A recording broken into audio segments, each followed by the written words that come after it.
In 2021, we want to see President Biden and Congress address environmental injustice and provide for more representation from communities of color in the development, implementation, and enforcement of climate policy.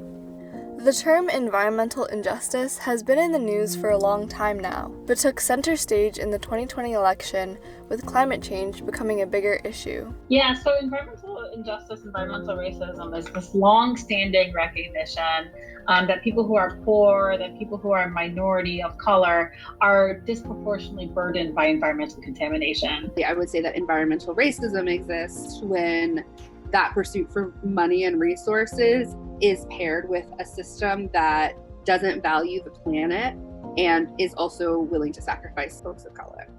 You may have heard of the Flint water crisis, which many say is one of the most egregious examples of environmental injustice. When all of this first started, Flint was broke. In 2014, the city's water source was switched to the Flint River to cut costs. It was missing an important ingredient called corrosion control. As a result, the corrosive water caused lead to leach from the city's aging pipes into drinking water. The first concerns that people had about water had to do with changes in the color of the water, the smell of the water, the taste of the water. There is no truly safe lead level. It impacts almost every organ system, but it is most dangerous to the developing nervous system, so to young children. For the rest of their lives, these children will likely suffer from neurodevelopmental damage, from reduced intelligence, from behavioral changes, anemia, hypertension, renal impairment, and other lifelong effects of lead poisoning. The crisis wasn't just about water, it was also about a failure of political institutions. Michigan has something called an emergency manager policy, which turns over control of cities to the state during financial crises. They can assign a particular individual to have oversight and to basically bypass certain democratic processes and basically run the city. And at that time in Michigan, half of the African American population was under emergency management compared to 2% of our white population.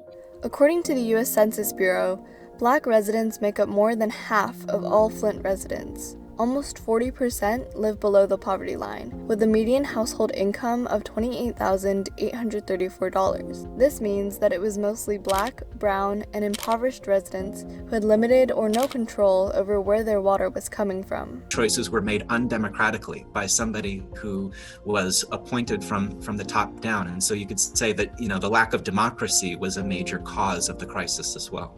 And yet, even their elected officials in Congress struggled to pass legislation that would help Flint. I'm coming to a conclusion that I don't want to come to. That the leadership in this House, when they think about Flint, or when they look at Flint, they see something different.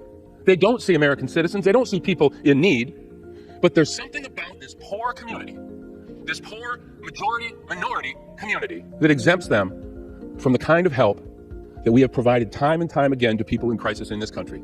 Another perspective on the issue is that environmental injustice and environmental racism doesn't exist at all. Writing about the Clinton administration, social analyst David Friedman said, "When the U.S. Environmental Protection Agency unveiled its heavily criticized environmental justice guidance earlier this year, it crowned years of maneuvering to redress an outrage that doesn't exist, and argued that any work to address it is a political ploy." Among those who don't take environmental injustice seriously are some politicians and government officials.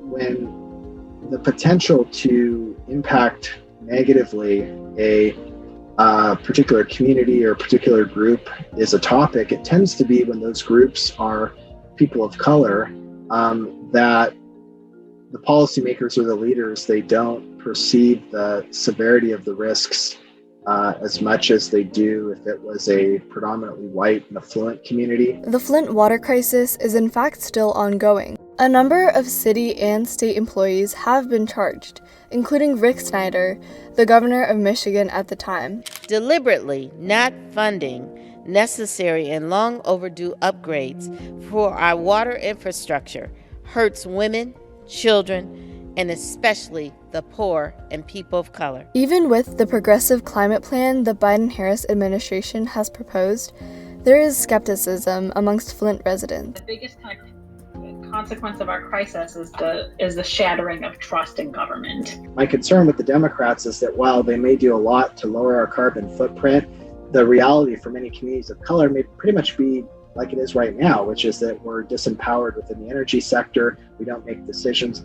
So how do we empower communities of color and involve them in climate policy? I think for starters, training people on like community organizing and ways to engage with government so that folks who are directly impacted are the ones who are advocating for change. In order for sweeping change at the federal level to be effective, local and state governments, as well as organizations, need to be able to voice their concerns and share ideas. The truth is, we are hopeful.